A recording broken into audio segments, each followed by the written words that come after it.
Hello and welcome to the fourth installment of the GMAT Advanced Target 700 series by Career Kata. Today we are going to discuss a passage type which is kind of asked in different formats. Sometimes it comes in the form of a cosmic passage.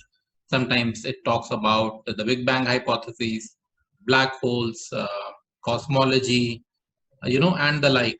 Sometimes it is thrown in with relativity and all other theories of force and energy, the nebular hypothesis and so on and so forth. Today we are going to discuss a passage that has been put together by the Career Kata research team, and it is intended to help you understand the different aspects of multiple passages that you might be facing in the actual exam. So let's go ahead. Now, this passage says that several theories concerning black holes have dominated the scientific literature for some time now, painting them as some of the most fascinating objects in space. It would hence be prudent to assume that a black hole is anything but empty space. Most famously, black holes were predicted by Einstein's general theory of relativity. Okay, so one of the most seminal theories that is associated with the concept of black holes is the general theory of relativity, which showed that when a massive star dies, it leaves behind a small, dense remnant core. Okay, again, it is also an important fact, a small, dense remnant core.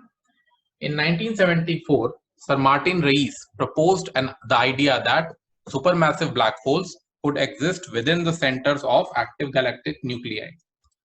In that same year, Balick and Brown made the connection between radio detection patterns of SGR-A and other known active galactic nuclei. Now, before we proceed further, this is kind of like a figure of writing where when you say that, patterns of SGR-A and other known active galactic nuclei, it means SGR-A in itself is something like a active galactic nuclei. Okay. Also, we now have other scientists in the equation apart from Einstein, who gave his general theory of relativity. We have Sir Martin Rees, whose idea is that supermassive black holes could exist. Okay, mark the word could. He's postulating within the centers of active galactic nuclei. Okay, so at the centers of galactic nuclei, you have supermassive black holes. Balick and Brown have made the connection between radio detection patterns of SGR-A and other known active galactic nuclei. Okay, so nuclei is something that is at the center of a particular atom. Okay, just like Sir Martin Rees is saying that supermassive black holes could exist within the centers of the active galactic nuclei. In the past 20 years, astronomers have collected enough evidence through the observed motions of gas and stars to convince ourselves that something very massive lurks at the center of our galaxy. Okay, so whatever has been the build-up in the the first two passages that we have seen, we can see that it is kind of coming to a logical conclusion. Okay, in the past 20 years, astronomers have collected enough evidence through the observed motions of gas and stars to convince ourselves that something very massive lurks at the center of our galaxy, just like Martin Rees and the others were proposing. Just as the sun's mass can be determined by the velocity at which its planets orbit. Okay, now this is a fact that you can determine the sun's mass by the velocity at which the planets orbit. The mass at the center of the Milky Way can be revealed by the velocity of stars and gas orbiting the galactic center. If the theory is to be believed, we are looking at an extremely compact object with a mass of approximately 6 million times the mass of our sun sitting at the core of our galaxy. Okay, I think this is very self-explanatory. Let's move ahead. Recent observations of nearby galaxies reveal that such supermassive black holes are not unique to the Milky Way. Okay, they are not unique to the Milky Way. What is the Milky Way? Milky Way is our galaxy. Although according to current theory, this makes the mass at the center of the galaxy too dense to be anything but a black hole, there is a mysterious absence of the high energy emission X-rays and UV radiation often observed from active galactic nuclei. All right, so we have a mysterious object at the center of our galaxy, which is the Milky Way, but there is an absence of high energy emission, the kind that you would associate with active galactic nuclei. Another mystery in the science of black holes is that they appear to exist on two radically different size scales. Okay, on the one hand, you have at the one end, there are stellar mass black holes that are remnants of massive stars, generally 10 to 24 times as massive. So these things are huge. Astronomers spot them when another star draws near enough for some of the matter surrounding it to be snared by the black hole's gravity. Okay, so how do astronomers spot these supermassive black holes? Okay, whenever another star draws near, so let us say this is like a supermassive black hole, another star draws here, the gravity basically pulls some part of this and ingests it into the black hole, because by the naked eye you cannot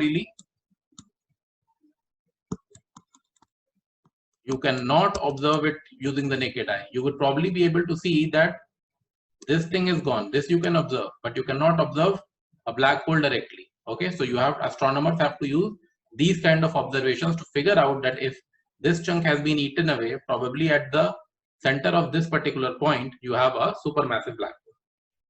On the other end of the size spectrum are the giants known as supermassive black holes. Okay, so these were stellar black holes, okay, 10 to 24 times the mass of the sun. Okay, and then you also have a category of supermassive black holes which are millions of times as massive as the sun. Astronomers believe that supermassive black holes lie at the center of virtually all large galaxies. Okay, so a lot of beliefs here, not a lot of strong theory, but a lot of theories that have been postulated. All right, so let's look at the questions. Now, the first question says that according to the passage, which of the following is true regarding Einstein's work on black hole formation? Okay, we've seen that Einstein's theory of relativity, what did it do? It predicted black holes. Okay, and what did it show? It showed that when a massive star dies, it leaves behind a small dense remnant core. Let's look at the options that are there. It puts emphasis on the need for more experimentation to understand black hole formation. Now, this is a good option. It postulated something. It said that the black holes were predicted. It tried to show that when a massive star dies, it leaves behind a small dense remnant core. So we don't know whether it put emphasis on the need for more experimentation, though we can clearly see the broad theme that there is need for more experimentation to validate everybody's theories, not only Einstein, but even the other people who have, Sir Martin Reis, because he has also just proposed. Okay, Balick and Brown made a particular connection. Okay, then we have also seen that some of the other theories, they are not really being proven because there are some missing elements like X-rays and UV. So yes, experimentation is required, but Einstein's work, whether it puts emphasis on the need for more experimentation, we do not know. So it's kind of like no information as of now. Okay. Let's look at option 2. It redefined the existing theories around black holes. Okay. Now, did it redefine existing theories around black holes? You don't know. Okay.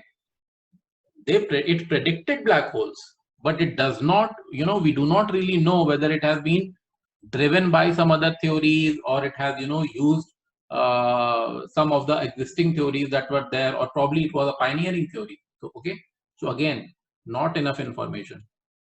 So these are options that you cannot rule out, but you do not have a lot of information to answer them correctly as of now. Okay. It forms the foundation on which the works of researchers like Sir Martin Reis are based on. Now, if we look at Sir Martin's work, he's proposing that supermassive black holes could exist within the centers of active galactic nuclei. But there is nothing to show that his work is actually based on Einstein's work. Okay, because Einstein's work is saying that when a massive star dies, it leaves behind a black hole. At the same time, Martin Reis is saying that supermassive black holes exist within the centers of the active galactic nuclei. Okay, so if you look at Reis's work, Reis is pointing more on the lines of where. Okay, Einstein, on the other hand, is focusing on how. Okay, how a black hole is formed. Rais is saying where a black hole is formed. So can we say that it forms the foundation on which the works of researchers Sir Martin are based on? We never know. Okay, so we have less information, but it certainly doesn't look like, you know, one of the options that we'll have to reconsider later on. It presents a well-recognized partial explanation of black hole formation. Okay, so mark these words: well-recognized and partial explanation. Okay, so we have seen that. Now let's go back to the passage. Yeah, so we have seen that Einstein's explanation is very, very widely recognized. You know why? How are we able to say that? Because it says most famously.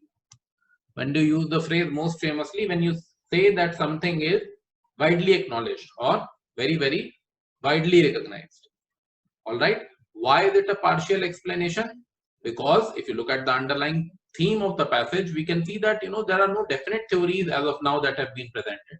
Okay, so for this question, option D becomes our de facto choice as of now. Okay, let's look at option E. Option E says that it points towards shortcomings that the theories might experience in the near future. Okay, now we cannot infer from the passage that Einstein's theory calls out deficiencies in our understanding of black hole formation. Okay, we cannot say that you know, they also challenge in any way the relevance or applicability of any other theory. Okay, so there is literally no information. So as you could see, you know, most of the other options, they were there. They were not contradicting whatever we were trying to look at, but they were merely trying to take us down a path where we had literally no information to comment on their veracity. Okay, so option D for this question becomes our answer. Let's look at the next one. Okay, according to the passage, which of the following can be inferred about SGRA? Okay, what was SGRA?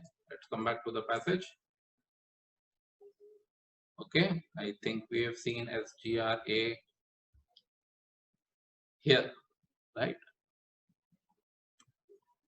Balik and Brown made the connection between the radio detection patterns of SGRA and other known active galactic nuclei, which means SGRA is very, very similar to a active galactic nuclei, even if not absolutely similar. Okay, so let's look at it.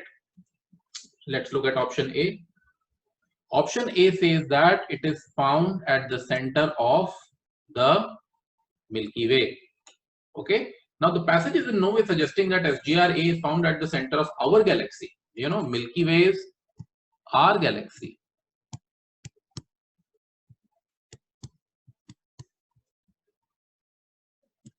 Okay, nobody is saying that, you know, SGRA is found at the center of our galaxy. Rather, it can be inferred that the analogy with SGRA is drawn to lend credence to the nature of the object, you know, that is being postulated to be at the center of our galaxy. So we are saying that, you know, probably it is something similar, but definitely it is not found at the center of the Milky Way. Okay, so it is an easy option to knock off. Let's look at the next option. It is similar to the black hole being postulated to be present at the center of the Milky Way. Now this is a very close option. What are we postulating? We are saying that at the center of the Milky Way, you know, we have a very dense remnant, dense remnant core, or a very, very dense material. Okay, this can be derived from the passage, you know, because any parallels between the postulated object and SGRA, they hold true only if SGRA is similar to the black hole being postulated to be present at the center of the Milky Way. You know, if we are not even sure that SGRA is similar to the black hole being postulated to be present at the center of the Milky Way, then the whole thing falls apart. All right. So option B becomes my very good choice for a answer. Let's look at the other options. Option C says that it is a supermassive black hole. Okay. Now, if you look at the passage, okay, we are looking at the possibility of an extremely compact object with a mass of approximately 6 million times the mass of our sun sitting at the core of our galaxy, which would get classified as a supermassive black hole. You know, so if you look at supermassive black holes, they are millions of times, bigger than our sun. Okay. Now, as far as SGRA is concerned, nothing can be said about the size of SGRA. As of now, from the passage, we can only see comments on the frequency patterns of SGRA. So we know about frequency patterns.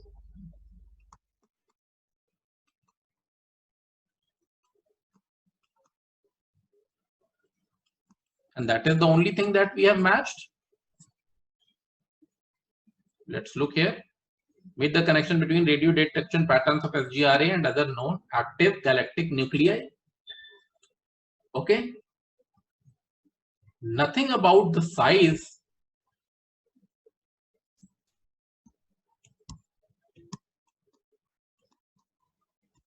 can be inferred. Okay, so we cannot say that it is a supermassive black hole, or we can also say we do not have enough information, no information. Okay, let's look at option D. Option D says it is too massive to be a black hole. Now, as discussed in the previous option, nothing can be said about the size of SGRA. Okay, as only the frequency patterns of SGRA have been discussed in the passage and not its size. Okay. Similarly, just like we knocked off option C, we can also knock off option D, because both of these are based on size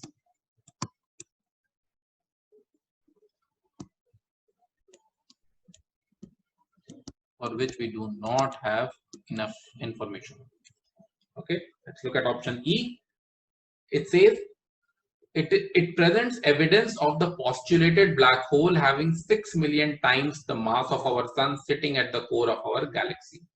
Now, SGRA does not present any evidence of the postulated black hole, okay, having 6 million times the mass of our sun sitting at the core of our galaxy.